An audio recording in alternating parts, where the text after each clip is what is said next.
बच्चों, आज एक नया चैप्टर मोमेंट्स का लेसन नंबर 3 हम पढ़ रहे हैं। Eswaran the story teller. Eswaran is a person who tells stories. तो एक कहानी सुनाने वाला। ईश्वरन एक कहानी सुनाने वाला या कहने वाला। One night, Mahendra woke up from his sleep and saw a dark, cloudy form. He broke out into a cold sweat. Was it a ghost? One night, एक रात को महेंद्र, एक अन्य व्यक्ति है जो नींद से जागा एंड सॉ, और उसने देखा अ डार्क क्लाउडी फॉर्म, एक अंधेरा जैसा बादल होता है, बादल की आकृति, एक अंधेरे बादल की आकृति उसने देखी। He broke out into a cold sweat. वह डर गया और उसे पसीना आ गया। Was it a ghost? क्या यह एक प्रेत था जिसने उसे डराया? यहाँ से बच्चों कहानी शुरू होती है।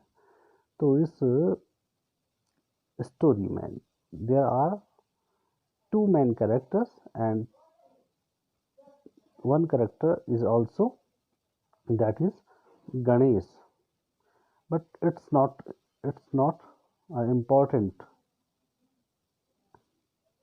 an important character. Two important characters in this story are, first is Mahendran and second is Ishwaran. So let's begin this story. The story was narrated to Ganesh by a young man, Mahendra by name. He was a junior supervisor in a firm which offered on hire supervisors at various types of construction sites, factories, bridges, dams, and so on. Mahendra's job was to keep an eye on the activities at the work site. He had to keep moving from place to place every now and then, as ordered by his head office, from a coal mining area to a railway bridge construction site. From there, after a few months, to a chemical plant which was coming up somewhere. The story was narrated to Ganesh by a young man, Mahendra, by name. By name is नामक। महेंद्र नामक एक युवा व्यक्ति ने गणेश को एक कहानी सुनाई। He was a junior supervisor in a firm which offered hire means होता है किराए पर लेना, है ना।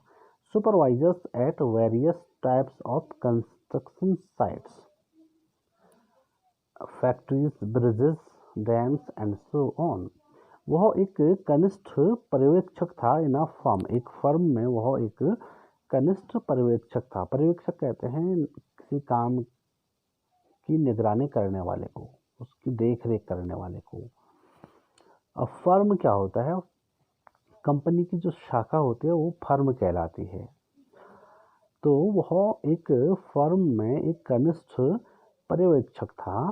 विच ऑफर्ड, जो कंपनी, एक ऐसी कंपनी जो कि देती थी ऑन हायर, किराए पर लेती थी किसको? सुपरवाइजर्स को। पर्यवेक्षकों की जो नियुक्ति करती थी या उन्हें किराए पर लेती थी। At various types of construction sites, विभिन्न प्रकार के जो निर्माण कार्यस्थल होते हैं उनके लिए वह पर्यवेक्षक को किराए पर लेती थी, ताकि वह फर्म उस कंस्ट्रक्शन साइट्स की देखभाल इन पर्यवेक्षकों से कर सके। क्या क्या निर्माण स्थल कौन कौन होते थे? फैक्ट्रीज, जहाँ फैक्ट्री बनती थी, जैसे मान लीजिए कहीं फैक्ट्री बन रही हो। ब्रिजेस, पुलों, डैम्स, बांधों एंड सो ऑन, एटसेट्रा आदि आदि। अर्थात जो निर्माण स्थल थे वे या तो कारखाने जहाँ बनते थे, जहाँ पुल बनते थे, जहाँ बांध बनते थे और आदि आदि जहाँ ये निर्माण कार्य होते थे, वहाँ पर यह फर्म जिसमें कि जो महेंद्र था वह एक कनिष्ठ पर्यवेक्षक था, वह विभिन्न पर्यवेक्षकों को विभिन्न निर्माण स्थलों पर निगरानी करने के लिए किराए पर लेती थी। Mahindra's job was to keep an eye on the activities at the work site. कार्यस्थल पर जो भी गतिविधियां होती थी उस पर महेंद्र का जो काम था वह उन पर निगरानी रखना था, उनकी गतिविधियों को देखना था। He had to keep moving from place to place every now and then, as ordered by his head office. उसके प्रधान कार्यालय से जो भी आदेश दिया जाता था उसे उनके उस हेड ऑफिस के आदेशों के तहत एक स्थान से दूसरे स्थान यदा कदा यानी अक्सर जाना होता था। फ्रॉम अ कोल माइनिंग, कोयले की खदान से, एरिया क्षेत्र, कोयले की खदान वाली क्षेत्र से, टू अ रेलवे ब्रिज, एक रेलगाड़ी का जो ब्रिज जो पुल बनता था, कंस्ट्रक्शन साइट, निर्माण स्थल तक जाना होता था। अर्थात कोयले की खदान से रेलवे पुल निर्माण तक के जो कार्यस्थल थे वहाँ जाना पड़ता था। फ्रॉम देयर, वहाँ से, आफ्टर अ फ्यू मंथ्स, कुछ महीनों बाद, टू अ केमिकल प्लांट, एक रासायनिक संयंत्र में जाना होता था। Which was coming up somewhere, जो निर्माणाधीन होता था समवेयर, कहीं और जो रासायनिक संयंत्र बनते थे या प्लांट बनते थे उनकी देखभाल करने के लिए उसे जाना होता था। कहने का अर्थ यहाँ पे ये है कि जो हेड ऑफिस उनका था, प्रधान जो कार्यालय था, वो जहाँ भी उनको भेजते थे यानी महेंद्र को भेजते थे वो, तो महेंद्र को कहीं भी जाना पड़ सकता था। उसकी जो नौकरी थी वो एक स्थान से दूसरे स्थान तक निर्माण स्थल कार्यों को देखभाल या देखभाली की उसकी जॉब थी। He was a bachelor. His needs were simple and he was able to adjust himself to all kind of odd conditions, whether it was an ill-equipped circuit house or a makeshift canvas tent in the middle of a stone quarry. But one asset he had was his cook, Iswaran. The cook was quite attached to Mahendra and followed him uncomplainingly wherever he was posted. He cooked for Mahendra, washed his clothes, and chatted away with his master at night. He could weave out endless stories and anecdotes on varied subjects. He was a bachelor. In other words, we can say that he is a unmarried person. He is an unmarried person. तो वह एक अविवाहित व्यक्ति था। His needs were simple, उसकी जो आवश्यकताएं थी, जरूरतें थी, वो बहुत सादी थी, बहुत सादा जीवन व्यतीत करता था वह। And he was able to adjust himself to all kinds of odd conditions, वह प्रत्येक प्रकार की विषम परिस्थितियों के साथ समायोजन करने में समर्थ था। अर्थात उसे कुछ भी कैसी भी परिस्थितियों में रहने के लिए कहा जाए तो वो प्रत्येक परिस्थितियों के अनुकूल अपने को बना लेता था। Whether it was an ill equipped circuit house, चाहे खराब सर्किट हाउस हो जो कि सजा धजा ना हो,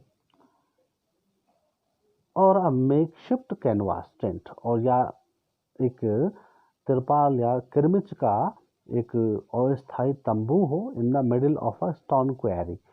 स्टोन मीन्स पत्थर, क्वेरी मीन्स होता है जो पत्थर की खान होती है, उसके मध्य में भी यदि टेंट को, अस्थायी टेंट को लगाया जाता तो वो वहाँ भी रहने को तैयार रहता। बट वन एसेट, लेकिन एक जो पूंजी थी, ही हैड, उसके पास, वो थी वॉज हिज कुक, उसका जो रसोईया था उसके लिए एक पूंजी का काम, एक उपयोगी व्यक्ति था उसका रसोइया। किस तरह से वो तो हम आगे देखेंगे। और जिसका नाम था whose name was Eswaran. The cook was quite attached to Mahendra and followed him uncomplainingly wherever he was posted. The cook was quite attached to Mahendra. जो रसोइया था वह महेंद्र से बिल्कुल जुड़ा हुआ था एंड फॉलोड हिम, उसका अनुसरण करता था, अनकम्प्लेनिंगली, बिना शिकायत किए हुए, wherever he was posted, जहाँ कहीं वह जाता उसकी नियुक्ति होती वह महेंद्र का अनुसरण करता, अर्थात महेंद्र के साथ बिना किसी शिकायत के चला जाता। ही कुक्ड फॉर महेंद्र, वह महेंद्र को खाना बनाता था। वॉश्ड हिज क्लोथ्स, उसके कपड़े धोता था। And chatted away with his master at night, और अपने मालिक के साथ यानी महेंद्र के साथ रात को बातें किया करता था। He could weave out means make endless stories, वह कई कहानियों को गढ़ सकता था। एंड anecdotes, और किस्से, अर्थात वह कई कहानियों व किस्सों को गढ़ सकता था, इतनी उसमें क्षमता थी। He was having an ability to weave out endless stories and anecdotes on varied subjects. विभिन्न विषयों को लेकर वह कई प्रकार की कहानियां और किस्से बनाने में दक्ष था।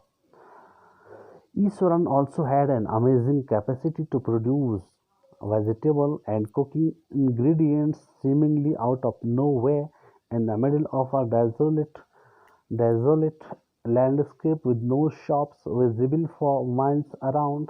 He would miraculously conjure up the most delicious dishes made with fresh vegetables within an hour of arriving at the zinc sheet shelter at the new workplace. Iswaran also had an amazing capacity to produce vegetables and cooking ingredients. Eswaran के पास एक अद्भुत capacity, क्षमता थी क्या करने की, to produce vegetables, सब्जी को पैदा करने की, एंड कुकिंग इंग्रेडिएंट्स, और जो पकवान से संबंधित विभिन्न प्रकार के जो हिस्से होते पकवान के, यानी तत्व होते हैं, अंश होते हैं, उनको वह पता नहीं कहाँ से क्या कर लेता था, पैदा करता था। Seemingly out of nowhere, nowhere means पता नहीं कहाँ से। इन द मिडिल, कहाँ, in the middle of a desolate landscape, एक उजाड़ भूमि में, डेजोलेट मीन्स निर्जन, जहाँ पे कोई व्यक्ति नहीं रहता हो, ऐसी लैंडस्केप में, ऐसी जमीन पे या ऐसे स्थानों पर जहाँ की कोई न रहता हो, वहाँ वह पता नहीं कहाँ से सब्जी और पकवान के जो अवयव होते हैं उनको पता नहीं कहाँ से प्रोड्यूस कर लेता था, कहाँ से पैदा कर लेता था। जबकि विद नो शॉप्स विजिबल, वहाँ कोई भी दुकान नहीं दिखती थी, फॉर माइल्स अराउंड, उसके मीलों दूर तक वहाँ कोई भी शॉप नहीं दिखाई देती थी। Nevertheless he used to produce vegetables and cooking ingredients. He was miraculously, वह चमत्कारिक रूप से conjure up the most delicious dishes, इकट्ठा कर लेता था the most delicious dishes, सर्वाधिक स्वादिष्ट जो व्यंजन होते हैं वो उनको चमत्कारिक रूप से ले आता था या पैदा कर लेता था। मेड विद फ्रेश वेजिटेबल्स, जो कि ताज़ी सब्जियों से बने होते थे। Within an hour of arriving at the zinc sheet shelter at the new work place, नए कार्यस्थल पर, जो कि जिंक शीट यानी जो टिन जो टिन चद्दरें होती हैं, ऐसे भवन जो कि टिन से बनाए जाते हों, वहाँ वह एक उजाड़ प्रदेश में पता नहीं कहाँ से सब्जियों और सुस्वादु व्यंजन पता नहीं कहाँ से पैदा कर लेता था, जबकि वहाँ कोई न तो शॉप हुआ करते थे और न ही वहाँ कोई व्यक्ति दूर दूर तक दिखता था। Mahendra would be up early in the morning and leave for work after breakfast, carrying